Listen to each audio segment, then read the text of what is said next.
अस्सलाम वालेकुम स्टूडेंट्स, हमारी लास्ट वीडियो में हमने देखा मेथड्स ऑफ ट्रायल बैलेंस कौन कौन से होते हैं। उनमें से एक मेथड हमने किया। आज हम देखेंगे ट्रायल बैलेंस पे मज़ीद हम लोग बात करेंगे और ट्रायल बैलेंस के एक और मेथड के थ्रू हम लोग तमाम ट्रांजैक्शन को लेजर से ट्रायल बैलेंस में ट्रांसफ़र करना सीखेंगे। सबसे पहले हम बात करते हैं ट्रायल बैलेंस क्या है। बिजनेस की तमाम ट्रांजैक्शंस यानी तमाम बिजनेस के लेन देन के मामूलात जो होते हैं, सेल परचेज होती है, उसे रिकॉर्ड किया जाता है। उसे सबसे पहले जहां रिकॉर्ड करते हैं उसे हम जर्नल कहते हैं। जर्नल में रिकॉर्ड करने को हम ट्रांजैक्शन की जनरल में एंट्री करना कहते हैं। इसके बाद ट्रांजैक्शन को लेजर में पोस्ट किया जाता है। अब हम लोगों ने ये चेक करना होता है लेजर में जो ट्रांजैक्शन पोस्ट की है वो ट्रांजैक्शन को रिकॉर्ड करना, फिर जर्नल में लेके जाना और लेजर में लेकर आना, यहाँ तक का सारा काम ठीक है या नहीं। एक ऐसी स्टेटमेंट हम बनाते हैं जिसमें ट्रांजैक्शन में होने आने वाले तमाम डेबिट हम किसे कहते हैं। बिजनेस में आने वाली चीज़ों को आमतौर पर डेबिट कहा जाता है और बिजनेस के तमाम क्रेडिट्स, बिजनेस से तमाम जाने वाली चीज़ों को आमतौर पर क्रेडिट कहते हैं। लेकिन इसके हम एक सेपरेट रूल सीख चुके हैं जिसके अकॉर्डिंग हम डेबिट और क्रेडिट करते हैं।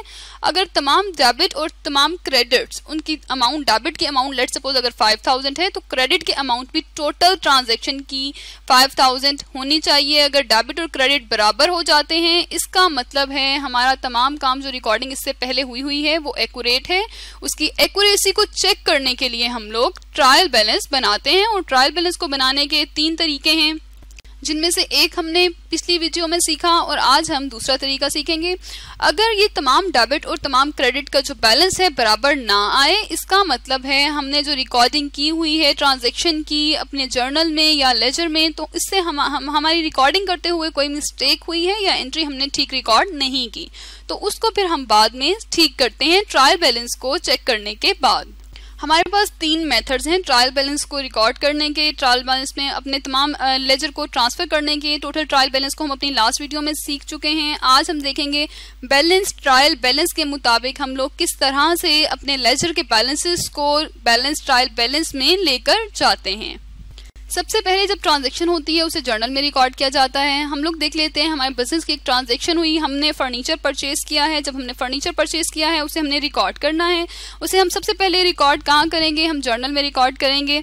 हम लोग एंट्री करेंगे। कैसे एंटर करेंगे, हमने फर्नीचर खरीदा है, फर्नीचर बिजनेस का एसेट होता है। एसेट के इंक्रीज होने को हम लोग डेबिट करते हैं और डेबिट को हम DR से रिप्रेजेंट कर सकते हैं। तो हमने फर्नीचर अकाउंट को डेबिट कर दिया और कितने का हमने फर्नीचर खरीदा है, 1 लाख का, तो हमने 1 लाख रुपए को डेबिट कर दिया। अब हम लोगों ने फर्नीचर खरीदा है, फर्नीचर को डेबिट किया। अब कैश जो है बिजनेस की ये भी वैल्यूएबल चीज़ है। बिजनेस की तमाम वैल्यूएबल चीज़ों को हम एसेट कहते हैं। यहाँ हमारे एसेट में कमी आई है क्योंकि हमने कैश दिया है तो अपना फर्नीचर खरीदा है। एसेट में कमी आने को हमने क्रेडिट कर दिया। 1 लाख रुपया हमारे बिजनेस से चला गया तो हम लोगों ने कैश अकाउंट को 1 लाख रुपए से क्रेडिट कर दिया। इसको जब हम लोग लेजर में रिकॉर्ड करेंगे तो एक हमारा फर्नीचर अकाउंट बनेगा और दूसरा हमारा कैश अकाउंट बनेगा। इस तरह से हम T शेप के अकाउंट्स बना लेते हैं, एक फर्नीचर और दूसरा हमारा कैश अकाउंट बनेगा। उसके बाद हम तमाम डेबिट और क्रेडिट को ट्रायल बैलेंस में लेकर जाते हैं। अब हम बिजनेस की कुछ ट्रांजैक्शंस देखते हैं जो कि जर्नल से लेजर में ट्रांसफ़र की गई हैं, लेजर बनाए गए हैं। उन लेजर्स को देखकर हमारे पास डिफरेंट लेजर्स हैं। यहाँ हमारे पास लेजर हैं, यहाँ रोहान अकाउंट है, मशीनरी अकाउंट है, राहुल्स अकाउंट है, सेल्स अकाउंट है। इसी तरह बिजनेस के डिफरेंट लेजर होते हैं। बिजनेस की हर ट्रांजैक्शन में आने वाली हर चीज़ का एक लेजर होता है। यहाँ हमारे पास डिफरेंट लेजर्स हैं। इन तमाम लेजर्स को देखकर हम लोग ट्रायल बैलेंस में इन तमाम लेजर्स की रिकॉर्डिंग करते हैं। अब हम बैलेंस ट्रायल बैलेंस को देख लेते हैं। बैलेंस ट्रायल बैलेंस कैसा होता है। हम लोग इस तरह से बैलेंस ट्रायल बैलेंस बनाते हैं। सबसे पहले हम अकाउंट टाइटल लिखते हैं, फिर हम लेजर फोलियो में हम लोग लिख देते हैं कि हमारी ट्रांजैक्शन जो आई है उसका क्या नंबर था। ट्रांजैक्शंस को हम लोग नंबर दे देते हैं। जैसे जितने भी बिजनेस की ट्रांजैक्शन होती हैं उसके 1 2 3 हम लोग इस तरह से नंबर देते चले जाते हैं ताकि हम लोगों को लोकेट करना हो, हम लोगों को देखना हो ये ट्रांजैक्शन कहाँ से आई है तो हम लोग उसे चेक कर सकें। नंबर के लिहाज से, उसके रेफरेंस के लिहाज से हम लोग देख सकें।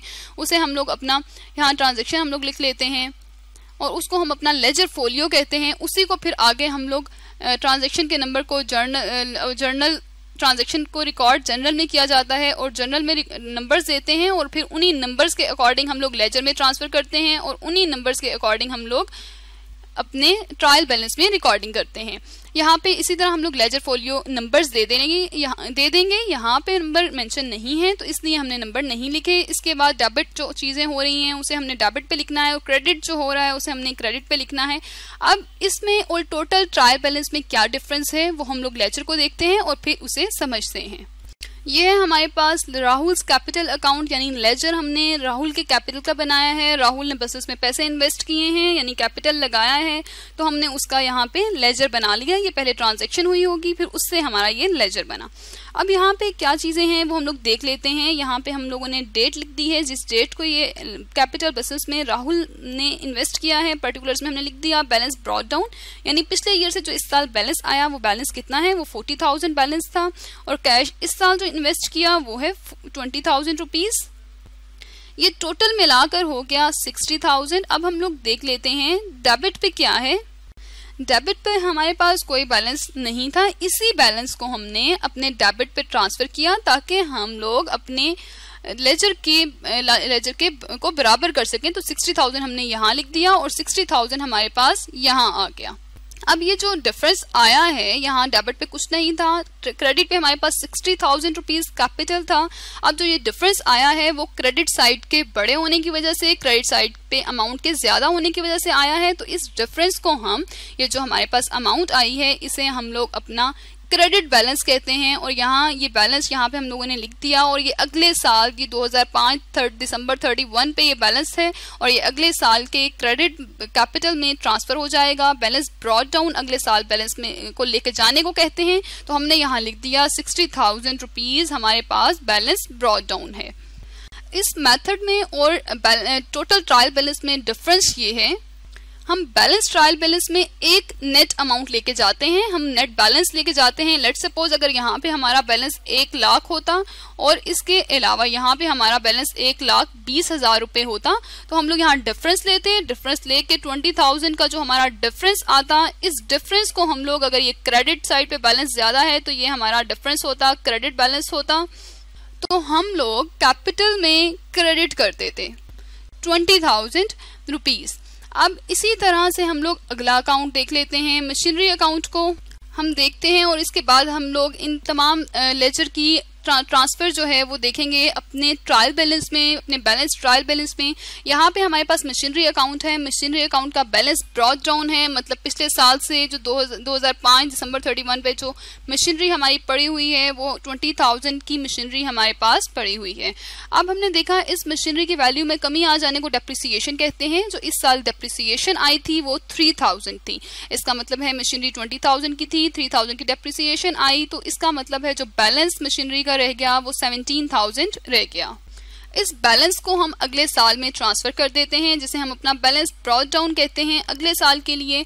अब हमारा यहाँ पे 20,000 और 3,000, अगर हम लोग टोटल ट्रायल बैलेंस के मुताबिक अपने ट्रायल बैलेंस बनाते तो हम लोग यहाँ डेबिट करते 20,000 रुपीज़ और क्रेडिट पे हम लोग लिख देते 3,000। लेकिन हम लोग बैलेंस ट्रायल बैलेंस के मुताबिक बना रहे हैं तो हमारे मशीनरी अकाउंट के डेबिट पर आ जाएगा, हमारा डेबिट बैलेंस आएगा 17,000। इसको ये है हमारा बैलेंस ट्रायल बैलेंस और इसमें ये है हमारे पास मशीनरी में हमारे पास डेबिट अमाउंट आ गई 17,000 और हम लोगों ने नेट करके 20,000 एक तरफ था और हमारे पास 3,000 दूसरी तरफ था, तो हमने नेट करके अपना लिख दिया 17,000 इसका डिफरेंस था। तो 17,000 का हमारे पास डेबिट बैलेंस आ गया, तो इसको हम लोगों ने डेबिट अमाउंट में 17,000 रुपीज़ लिख दिया। और इसी तरह हम राहुल कैपिटल को देख लेते हैं। राहुल की वजह से जो कैपिटल आया था वो क्रेडिट हुआ था और हमने 60,000 लिख दिया।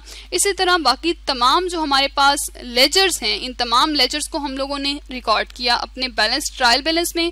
नेट लिया हमने डेबिट और क्रेडिट का और हम लोगों ने क्रेडिट पे या डेबिट पे जो भी नेट बनता था हमने लिख दिया। रोहान अकाउंट हमारा क्रेडिट हो गया और राहुल अकाउंट हमारा 20,000 से डेबिट हुआ। हमारी सेल्स जो हैं वो नेट क्रेडिट हुई हैं 70,000 से हमने लिख दी।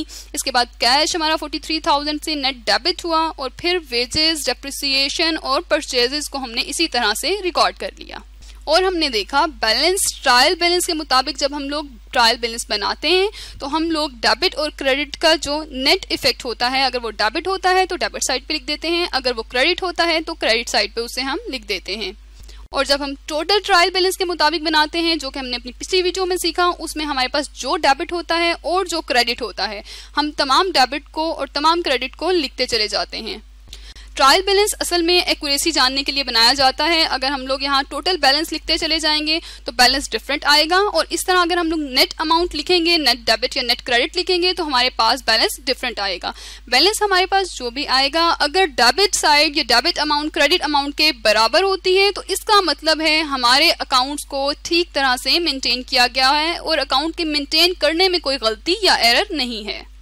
आज हमने सीखा बैलेंस ट्रायल बैलेंस के मुताबिक हम किस तरह से बिजनेस के तमाम लेजर्स को लेकर जाते हैं अपने ट्रायल बैलेंस में, और किस तरह से हम बैलेंस ट्रायल बैलेंस के मुताबिक अपने तमाम बैलेंसेस, अपने तमाम डेबिट और क्रेडिट बैलेंसेस को शो करते हैं और देखते हैं अपने बिजनेस की एक्यूरेसी। और अगर हमारे अकाउंट्स बराबर आ रहे हैं, हमारे डेबिट अमाउंट क्रेडिट के बराबर आती है, तो इसका मतलब है हमारे अकाउंट्स एक्यूरेटली मेंटेन किए गए हैं।